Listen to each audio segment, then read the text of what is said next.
Voin hi April ni som panga ani mo chuanin hei ka 8 colors hi ni kuma ka nei kha ni ta ni chuanin hei ma sengin 8 colors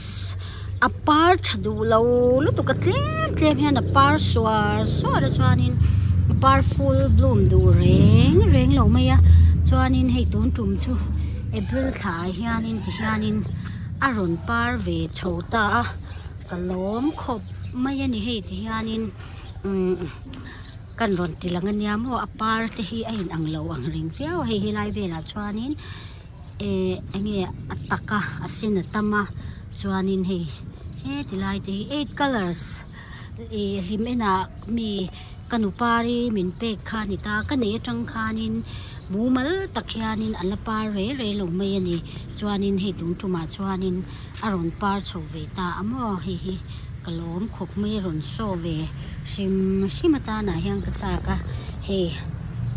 par hi mo en lo en chiang ula hi 8 colors si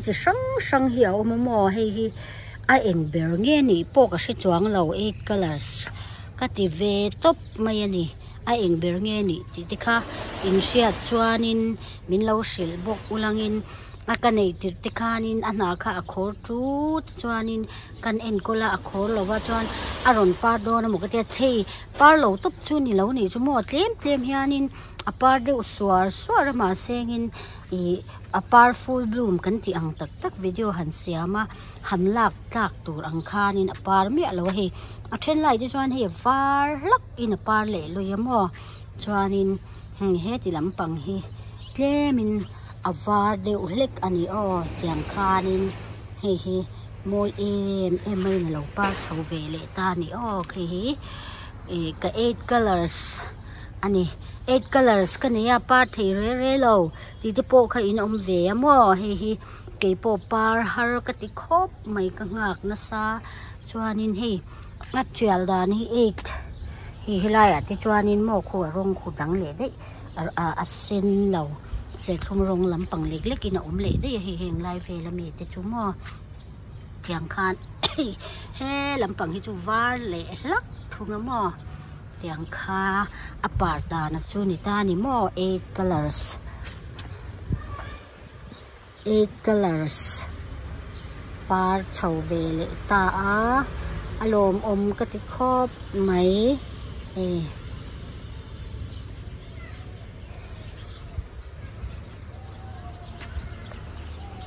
moi in lo ti pu min lo ti pui ve nge ti po ka bi sia chu kan ron da ani o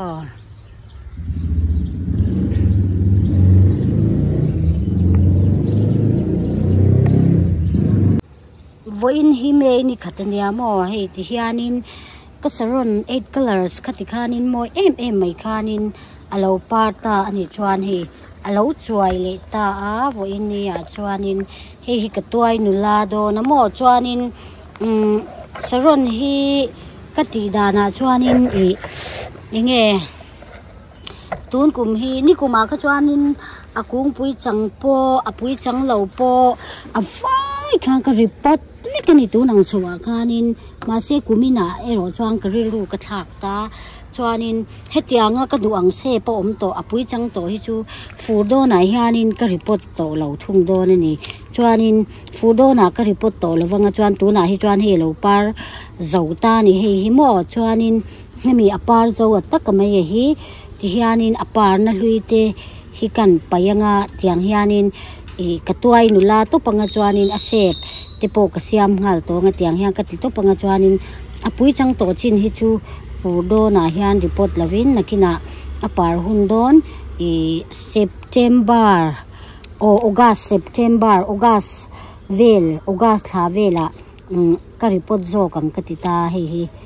tiang hianin kelo ti ta ni o chuanin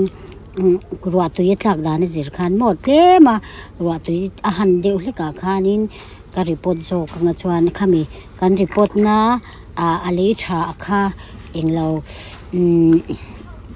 parna na manghal turin kan tianga chuan heng ho hi chu akung hi apui chang to a chu wang chuanin phur chung lo than vak vak kha angai chuang lo ani chu ti hianin ani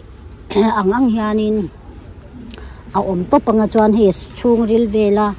tiang anga om neu te ka pai bok anga mo ti chuanin ton tu ma ka na tu chu he tiang apar na hlui hi heng hi ka pai fai sakanga mo chuan chu ba ka hi a sei lu tu kheng te hi sei ka tia ang chi kha ka pai don ani hi a shape te po kha ka siam thabo ka ngamo tiang khanin kan ti chur ranga hi ni dan chu ni ta mo hi a chip po hi hian a chip te ve khanin ka siam mo kha ti hianin kan ti kwal chur rangi o chuanin hemi pai le a sei zual lai hetia han pai deuh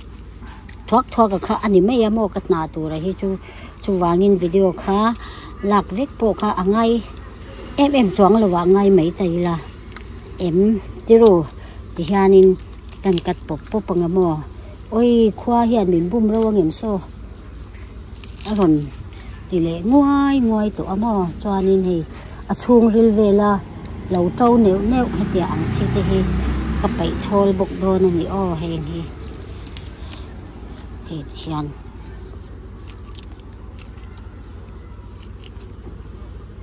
apar na hi ka ngai poi mo em mo apar na akwang aka apar na kwang hi eng ma tam kai na hi nei lawa atopa an khoro le topa khate ang vel kha ni wang kha nin apar na kwang pai hi ba ka kung te hi ti tar ka tia mo chu wang chuanin heng apar na kwang pai fai sak hi ka du ngoi ani fo in ni tan chuan mo chuan hi hianin hi sang mo hi khan ne ti hian sang kha ti hian ka hloi pa boka nga lai mi ti hi chuanin a in kal thel hi a criss cross pijeni na ti thin kha ang ti kha ka sunga nga mo hi karil ruman mo top khwa duai kul mo chuan ole ti hian ka pai sak zelanga ther por lutuk te khang chi ho kha chuan hi po hi la hian tiang ka pai da yang ti khan om double om khiang rel rual khati ang chi ho te po ka pai tur ni ta mo he po sang ole ti khanin kan pai ngat tangi o David lo mai ang video chu ka ti zo kan in le don nya ole he ti hianin kalau tuai ana apar na hlui le ana chang ti kan pai pop he ruwa hi sur do na mo ka man mo lu tu ka tiang hianin me ni khata khanin kalau tuai nu la le ta ama ka soi ang khanin ka report don lova he hi chu apar le lo pon ti hianin fur chung chu ka da to pangamo chuanin ase pa ero hi chu ka veng reng anga chuanin he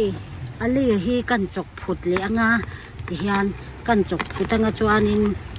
ka le thatui khanin ka chom to panga chuanin report lavin hetianga apui chang to ka du thu sam ni to ho hi chu ka da anga chuan apar le ni chuanin kan la ron post le nga mo par le manem khwati hi that chho viau chuan 8 color si oi apar du lo ang reng khop mai mo nei ro in su ra tum min bum ro oi ti hianin